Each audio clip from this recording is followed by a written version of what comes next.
My roommate sleepwalked every night. At least that's what I thought until I stayed awake and watched what he actually did. My name is Tyler, I'm 27, and this happened about a year ago when I was looking for a cheap place to live in the city. I found a Craigslist ad for a 2-bedroom apartment where the current tenant was looking for someone to split the rent. The price was perfect, the location was convenient, and when I met the guy, David, he seemed completely normal. David was 29, worked in IT, pretty quiet and kept to himself. We had separate bedrooms, shared the kitchen and living room, and established a basic roommate agreement about cleaning schedules and quiet hours. For the first 2 weeks, everything was fine. We'd occasionally chat in the kitchen, but mostly we lived our own lives. Then I started noticing the sleepwalking. The first time it happened, I woke up around 2 a.m. to use the bathroom and saw David standing in the hallway. He was facing the wall, completely motionless, wearing just his boxer shorts. His eyes were half open, but he seemed totally unconscious. I'd heard you're not supposed to wake sleepwalkers, so I gently guided him back to his bedroom door, and he shuffled inside without any resistance. I mentioned it to him the next morning. "Oh yeah, I sleepwalk sometimes," he said casually. "Always have. Usually I just wander around the apartment for a bit and then go back to bed. Sorry if it freaked you out." "No problem, just wanted to make sure you knew." But the sleepwalking happened almost every night. Always around 2 or 3 a.m., always the same pattern. David would leave his bedroom, stand in various spots around the apartment for a while, then eventually shuffle back to bed. Sometimes he'd stand in the hallway facing the wall. Sometimes he'd stand in the kitchen staring at the refrigerator. Once I found him standing in the living room, facing the TV that was turned off. It was weird, but David had said it was a lifelong condition, so I tried not to worry about it. I'd just guide him back to his room whenever I encountered him and go back to sleep. After about a month of this, I started noticing something odd. David's sleepwalking seemed to follow a specific pattern. He'd always visit the same spots in the apartment, always in the same order, and he'd stand in each location for almost exactly the same amount of time. Hallway for about 5 minutes, then kitchen for 10 minutes, then living room for 5 minutes, then back to bed. Like he was following some kind of programmed route. I mentioned this observation to David one morning. He seemed genuinely surprised. "Really? I have a pattern? I never remember any of it when I wake up." "Yeah, it's always the same spots, same order, same timing. It's kind of weird," he shrugged. "Sleepwalking is weird. The brain does strange things when you're not fully conscious." That explanation satisfied me for a while, but I couldn't shake the feeling that something about David's nighttime behavior didn't quite fit the typical description of sleepwalking. His movements were too deliberate, too purposeful. When he walked through the apartment, he never bumped into furniture or walls, like you'd expect from someone who was unconscious. He navigated perfectly, like he knew exactly where he was going. And his eyes, while half closed, seemed to be looking at things, focusing on specific objects or areas, like he was studying them. About 6 weeks into living together, I decided to stay awake one night and observe David's sleepwalking more carefully. I wanted to see if there was something I was missing, some detail that would explain the precise patterns. Around 2:30 a.m., I heard David's bedroom door open. I was sitting in the dark living room, positioned where I could see into the hallway without being obvious. David emerged from his room in his usual sleepwalking state. Boxer shorts, half-closed eyes, slow movements. But this time I could see his face more clearly in the dim light from the street lamps coming through the windows. His expression was completely blank, not peaceful like someone sleeping, but empty, like nobody was home behind those eyes. He walked to his first stop in the hallway and stood facing the wall. But now that I was watching carefully, I could see his lips moving. He was whispering something, but I couldn't hear the words from where I was sitting. After 5 minutes, he moved to the kitchen. He stood in front of the refrigerator, and again, his lips were moving, whispering continuously, like he was having a conversation with someone, but there was nobody there. When he moved to the living room, he stood right in front of where I was sitting. I held my breath, trying to stay completely still in the darkness. David was staring directly at me, his eyes still half closed, but definitely focused on where I was hidden, and he was still whispering. I could hear him now. He was saying the same phrase over and over. I see you. I see you. My heart was pounding. Was he actually awake? Was this whole sleepwalking thing an act? I didn't move. I barely breathed. After what felt like forever, but was probably just 5 minutes, David turned and walked back to his bedroom. I stayed in the living room for another hour, too shaken to go back to my own room. What I'd witnessed wasn't sleepwalking. David had been fully aware of his surroundings. He'd known exactly where I was sitting in the dark. The next morning, I confronted him. David, we need to talk about your sleepwalking. What about it? I stayed up last night and watched you. You're not sleepwalking. You're awake. You were whispering, and you looked right at me. His expression didn't change. I told you I don't remember anything when I sleepwalk. If I was whispering, I have no idea what I was saying. You were saying I see you over and over, and you were staring directly at me. That's disturbing. But Tyler, I genuinely have no memory of any of this. Sleepwalking can include talking and even seeming to interact with the environment. It doesn't mean I'm actually conscious. I wanted to believe him, but something felt wrong. His explanation was too smooth, too rehearsed. Over the next week, I started paying more attention to David during the day. His behavior seemed normal. He went to work, came home, cooked dinner, watched TV, nothing obviously suspicious. But I noticed he was very interested in my schedule. He'd ask casual questions about when I went to bed, when I usually woke up, whether I was a heavy sleeper. At the time, they seemed like normal roommate small talk, but in retrospect, he was gathering information. I also noticed that items in my bedroom would be slightly out of place. A book moved on my nightstand, my laptop positioned differently on my desk, my closet door open when I was sure I'd closed it. Small things that could be explained as my own forgetfulness, but the pattern was consistent. I decided to set up a test. Before going to bed one night, I carefully arranged several objects in my room in specific positions and took photos on my phone, a book at a precise angle on my nightstand, my laptop centered on my desk, a pen positioned perpendicular to my notebook. The next morning, I checked. Everything had been moved. Not dramatically, but definitely shifted from where I'd placed them. Someone had been in my room during the night. That evening, I confronted David again, this time more directly. Have you been going into my bedroom at night? He looked genuinely confused. What? No, why would I do that? Things keep getting moved around, and it's happening on the same nights you're sleepwalking. Tyler, I swear I'm not consciously going into your room, but if I'm sleepwalking and ending up in there, I'm really sorry. I'll talk to my doctor about medication to help with the sleepwalking. His response seemed sincere, and I felt bad for accusing him. Maybe he really didn't have control over his nighttime behavior. But then I found the journal. I was taking out the trash one evening and noticed a small notebook that had fallen behind the trash can in the kitchen. When I picked it up, I recognized David's handwriting on the cover. I know I shouldn't have read it. It was a huge invasion of privacy, but after weeks of strange behavior and growing paranoia, I needed to know what was going on. The journal contained detailed notes about me, my daily routines, my work schedule, what time I went to bed, how long it took me to fall asleep. He'd been documenting my patterns for weeks, maybe longer. But the most disturbing entries were about his nighttime activities. They weren't written like someone describing sleepwalking. They were written like someone conducting experiments. Night 23, stood outside Tide's door for 15 minutes. No reaction. He's definitely asleep. Night 31, entered his room. Moved items on desk. Still no waking. Sleep is deep between 2-4 a.m. Night 45, stood next to C's bed for 20 minutes, breathing steady, unaware of presence.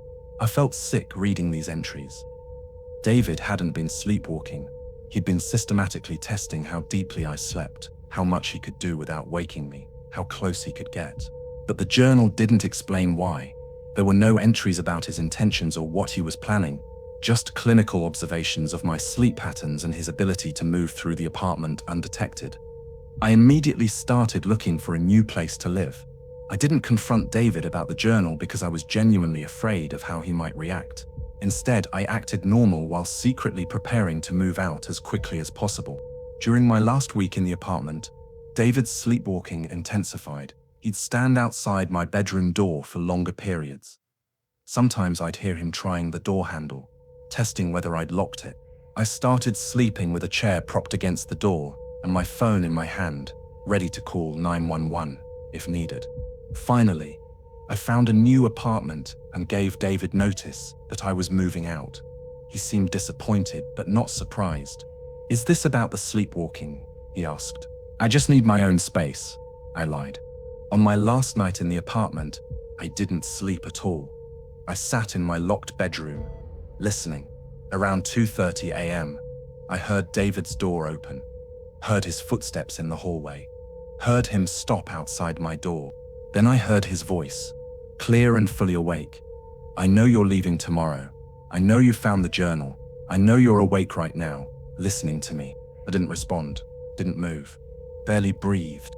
"I wasn't going to hurt you, Tyler. I was just curious about how much someone can be observed without knowing it. How close I could get without being detected.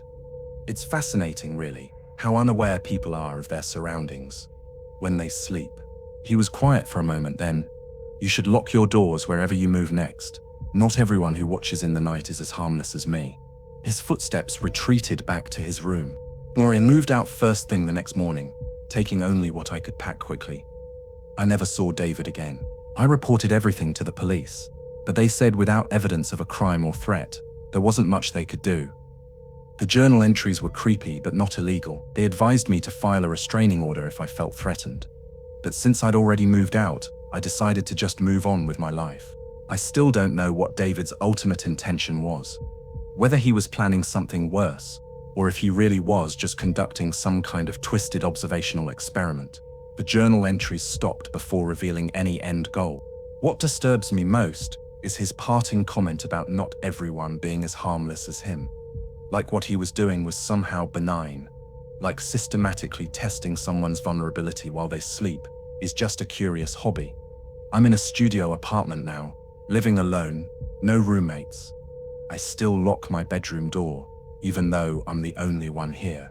And sometimes, late at night, I wake up with the feeling that someone is standing in my room, watching me sleep. But there's never anyone there, at least nobody I can see. My roommate Jessica was perfect in every way. That's exactly what worried me. I'm Connor, 26, and I'd been looking for a roommate for about 2 months when Jessica responded to my ad. I had a 2-bedroom apartment that I couldn't quite afford on my own, so I needed someone to split the rent. Jessica was 28, worked as a graphic designer, and seemed ideal during our meeting.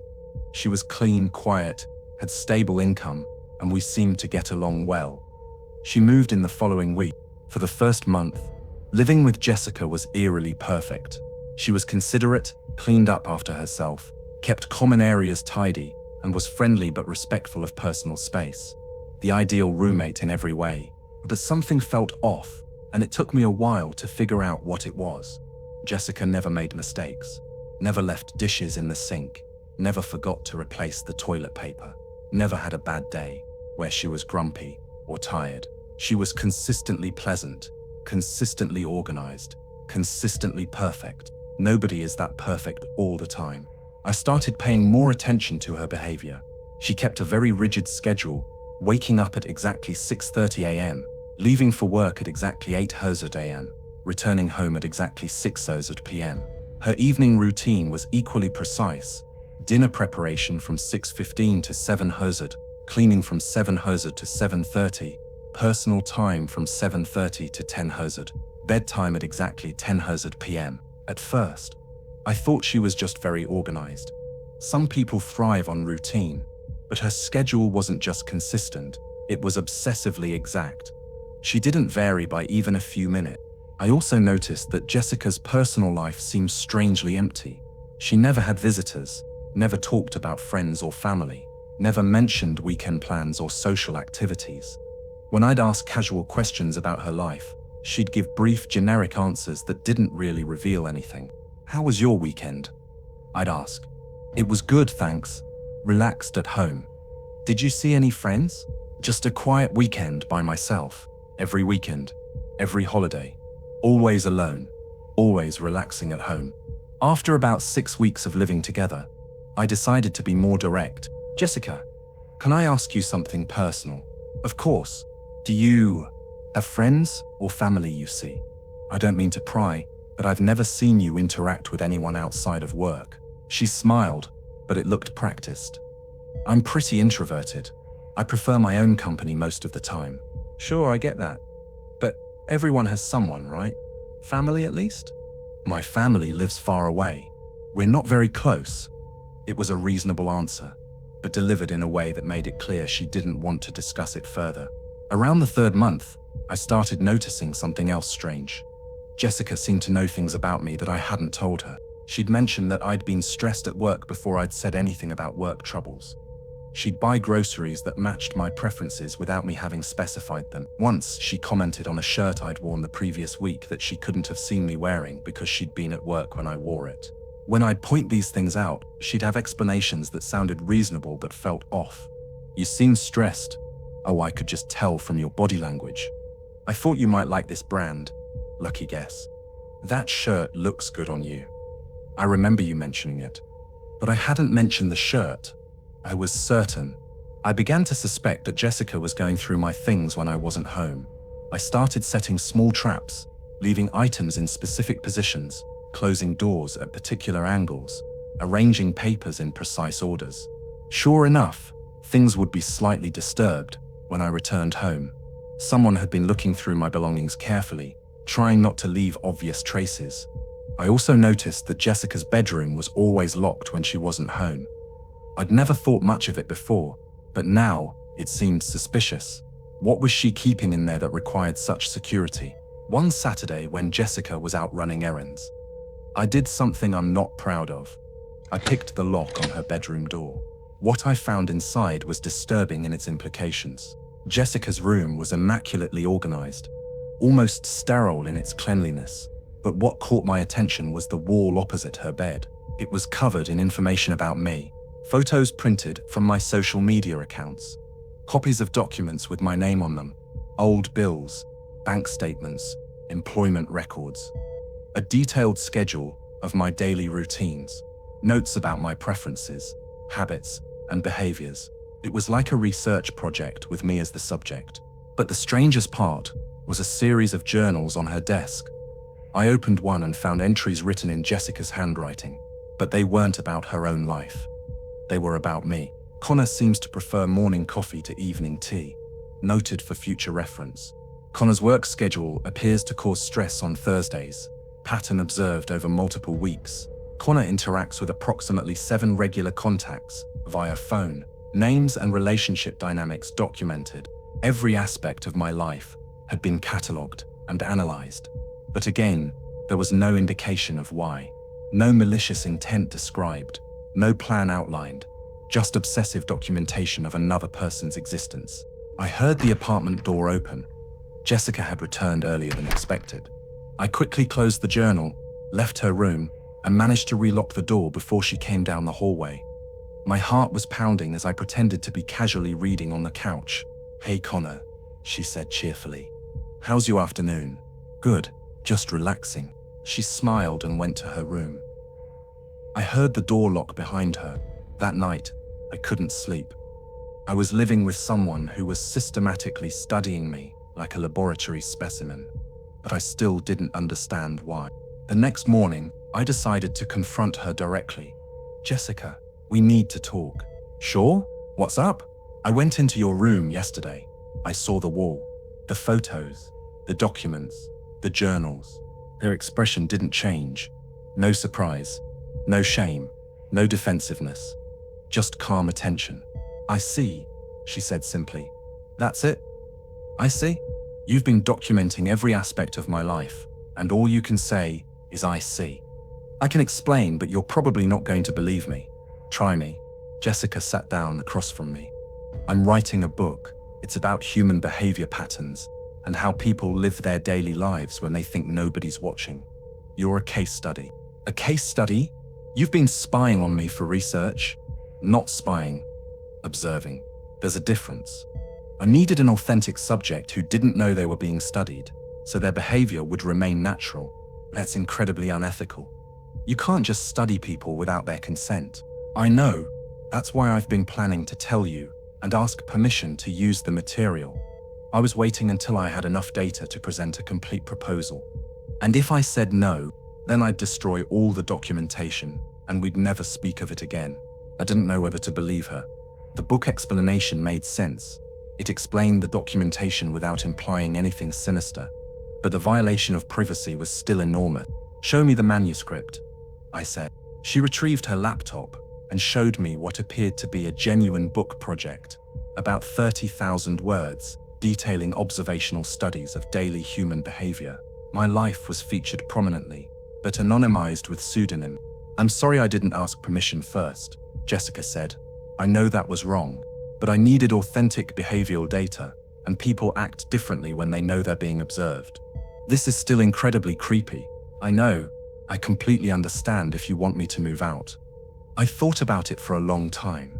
What Jessica had done was a massive invasion of privacy, but her explanation seemed genuine, and the documentation, while disturbing, didn't indicate any malicious intent.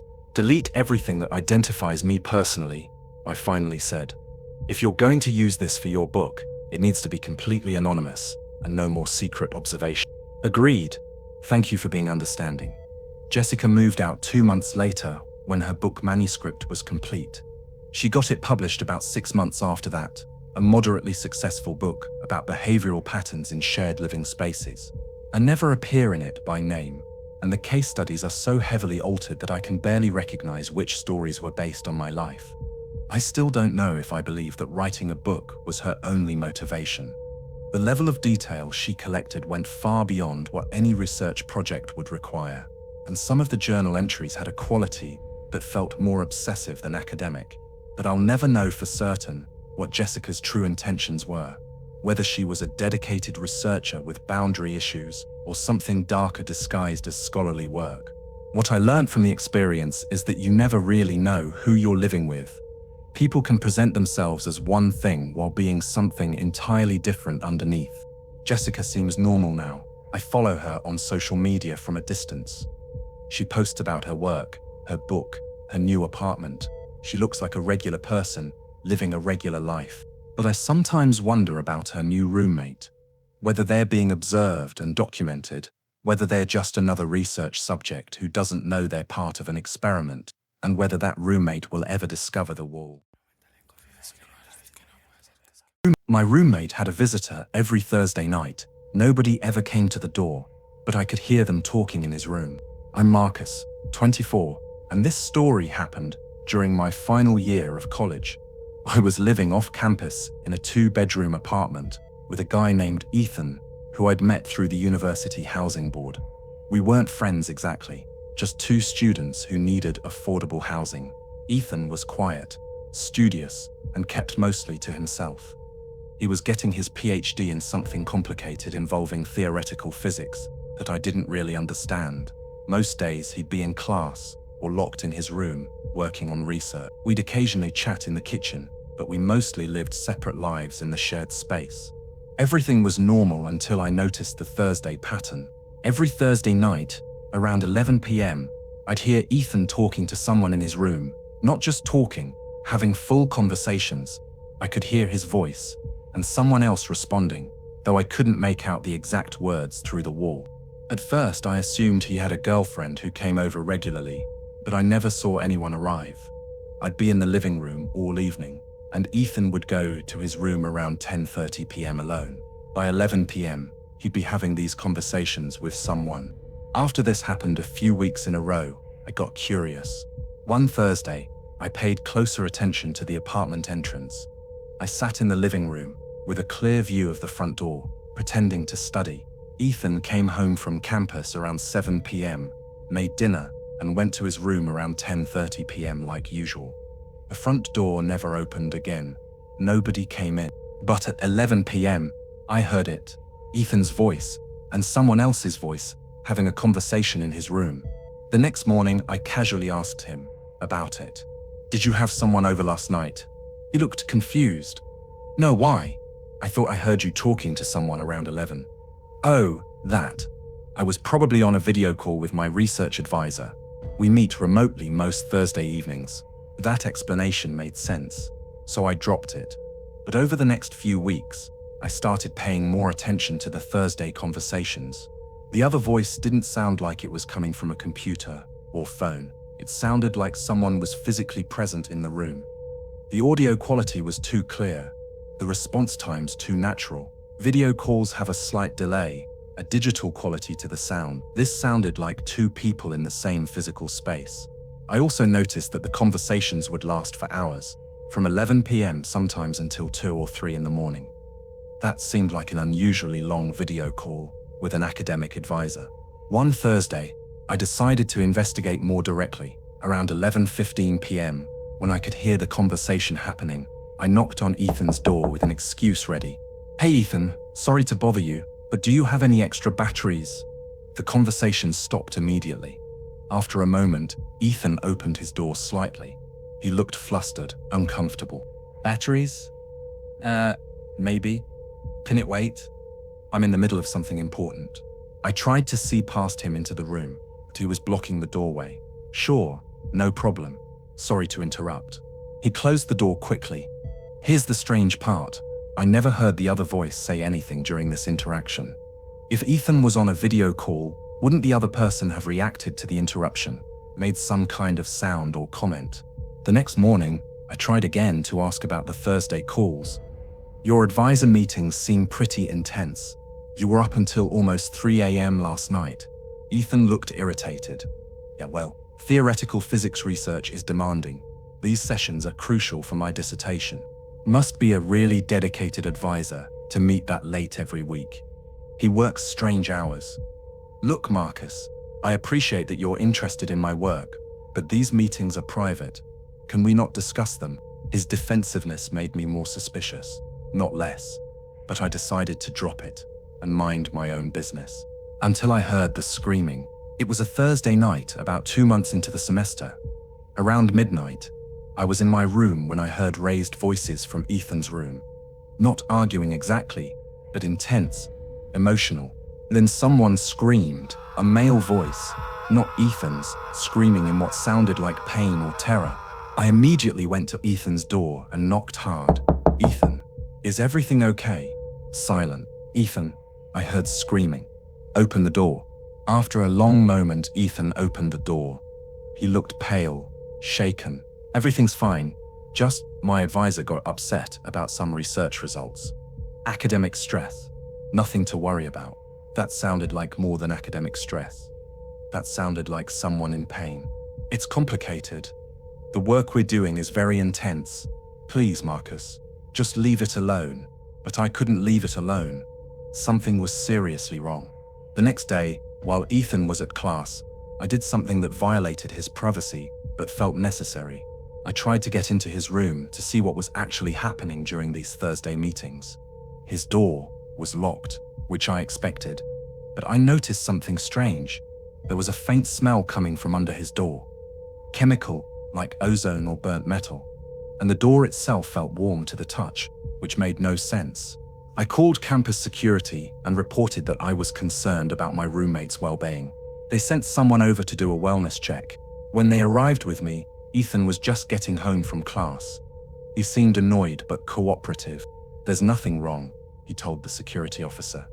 "My roommate is overreacting to some late-night research calls." "Can we see your room?" the officer asked. Ethan hesitated, but eventually unlocked his door. The officer and I looked inside. It was a normal bedroom. Desk with a computer, bed, bookshelves, full of physics textbooks, some research papers scattered around. Nothing suspicious. No sign of whatever might have caused the screaming or the chemical smell. "See," Ethan said, "everything's fine." The security officer asked a few more questions, determined there was no immediate danger, and left. After he was gone, Ethan turned to me. "That was really inappropriate, Marcus. You had no right to call security. I heard someone screaming in pain. What was I supposed to do? It's my research. You wouldn't understand the work I'm doing. It's beyond your comprehension." That phrase, "beyond your comprehension," struck me as odd, condescending, but also strangely specific. Over the next few weeks, The Thursday pattern continued, but I noticed changes. The conversations seemed more urgent, more intense, and that chemical smell would linger in the hallway after each session. I started researching Ethan's academic work. His PhD thesis was focused on something called quantum consciousness and interdimensional communication theory. From what little I could understand, he believed consciousness could exist across multiple dimensional states, which sounded completely insane to me, but I'm not a theoretical physicist. Then I found something interesting. Ethan had published some papers that were considered controversial even in fringe physics circles. He theorized that human consciousness could interact with entities in higher dimensions through specific quantum protocols. One paper, published in an obscure journal, described experiments where he claimed to have made contact with what he called extra-dimensional observers. The paper had been heavily criticized by other physicists as pseudoscience bordering on mysticism. So that's what was happening on Thursday nights. Ethan wasn't having video calls with his advisor. He was conducting experiments trying to communicate with entities from other dimensions, and apparently, he was successful. I confronted him one last time. Ethan, I know what you're doing. The Thursday sessions, the research about extra-dimensional communication, that's what's actually happening in your room. He stared at me for a long moment, then nodded slowly. You figured it out, so you're actually talking to something from another dimension. Not something, someone. They're conscious entities, just existing in a different dimensional frequency. My research opened a communication channel, and the screaming I heard, he looked uncomfortable. The communication process is difficult for them. The dimensional translation causes them distress, but they want to continue the conversations despite the pain. This is insane.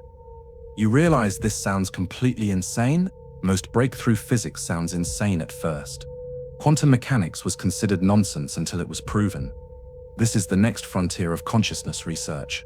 I want you to move out. What? I can't live with someone who's conducting dimension-hopping experiments in the next room. Whatever you're doing, it needs to happen somewhere else. Ethan packed up and left within a week. He moved to a single apartment where he could continue his research without bothering anyone. I looked him up recently. He completed his PhD, though his thesis was barely accepted by the academic committee. He's now working independently, still publishing papers about interdimensional consciousness that most physicists dismiss as pseudoscience. But here's what bothers me. I don't actually know if Ethan was really communicating with extra-dimensional entities, or if he was having some kind of elaborate delusion. The conversations I heard could have been him talking to himself, playing recordings, or even experiencing a mental health crisis. The screaming could have come from his computer. The chemical smell could have been from experimental equipment. Everything I observed could be explained without invoking other dimensions, but I can't forget how convinced Ethan was, how specific his research was, and how certain he seemed that he'd made actual contact with conscious entities beyond our dimensional space. Was he a brilliant physicist, on the cutting edge of consciousness research, or was he a delusional student who'd lost touch with reality while pursuing impossible theories? We'll never know for certain, but sometimes late at night, I wonder if those entities are still out there, still trying to communicate, still screaming in pain as they translate their consciousness across dimensional barriers. And I wonder if Ethan is still listening.